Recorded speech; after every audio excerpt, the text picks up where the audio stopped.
is Ross Clifford, and today we are going to compare and contrast farm salmon and wild salmon. A lot of people like farm salmon because it does have some benefits. It's readily abundant, it's available year-round, and perhaps most importantly to many people, it's cheaper than wild salmon. So when you're in the grocery store and you see the price tag for farm salmon versus wild salmon, it makes sense that you'd go for farm salmon. It's quite good for you as well. Salmon in general is very good for you. It contains fatty acids that are essential. But with all those pros, there are some cons, and I'm going to detail those today. So we're going to think about the health of one's body, and we're also going to think about the health of the environment. And after we've compared these two, ultimately it will be clear that wild salmon is the better purchase. So next time you're at the store, it's better for your body and for the environment to go wild instead of farmed. Okay, so let's start by thinking about some health risks that could be associated with eating farmed salmon. Okay, so farmed salmon do have higher amounts of dioxins. So dioxins are pollutants, are contaminants that come from the incineration of trash. As we know, pollution exists, it's part of our world, and these dioxins get into the fat of the salmon. Farmed salmon in general do have higher levels of fat than wild salmon, and they do store more dioxins. Consuming farmed salmon and some of these dioxins can ultimately lead to infertility, to type 2 diabetes. With that particular contaminant, there are some risks involved that consumers should be aware of. So in wild salmon, you're going to have fewer dioxins. And when you think of farming any animal, that animal is going to be in tight quarters. Farmed salmon are kind of packed together.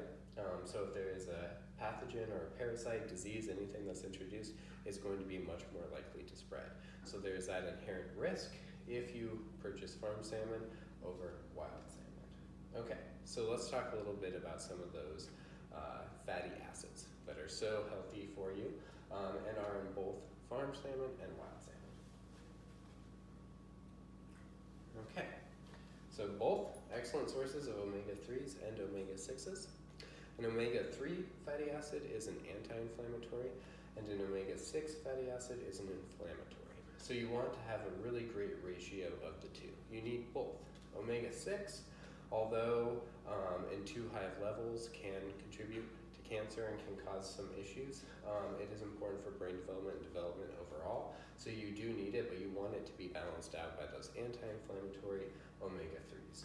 Wild salmon has the better ratio of omega-3 to omega-6 fatty acids. So the farm salmon more likely to have higher levels of that omega-6. So for your own body, it's better to eat wild salmon because of that ratio. All right, so let's think a bit more about the environment. Okay, so, you want your ecosystems to be balanced. And the issue with farm salmon is that it can introduce foreign elements. So, for instance, with pathogens, that they're more likely to spread in those farmed environments. If a fish does escape the farmed environment and get out into the wild, it will take that pathogen with it. In particular, there have been studies done on sea lice. Sea lice are kind of microorganisms. You can think of them as very small crustaceans. If you're a surfer and you get some in your wetsuit, it will cause a rash on your body. But if that particular pathogen gets introduced into the wild salmon population, it can kill off juvenile salmon, decrease numbers, and cause problems in the ecosystem. So because pathogens are more likely to spread in those farmed environments, if a fish escapes, it can introduce that pathogen into the wild environment and cause problems. As well, Atlantic salmon are being farmed very readily, and there is the possibility of Atlantic salmon escaping into the Puget Sound or into the Pacific Ocean. And if an Atlantic salmon were to do that and spread, those numbers could then compete with the wild Pacific salmon and potentially damage the balance there and hurt that habitat.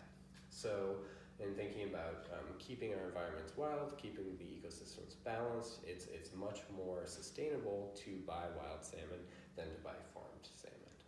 All right.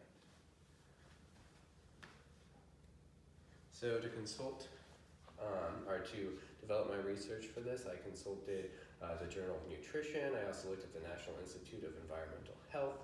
I looked at a study on sea lice. All of these things contribute to the fact that although farm salmon may be cheaper at the grocery store, it still has some of those health benefits you want. Ultimately, wild salmon is the way to go. You're going to get all those health benefits with very few of the cons. You're going to be benefiting yourself as well as the natural environment. So, buy wild salmon next time you're at the store.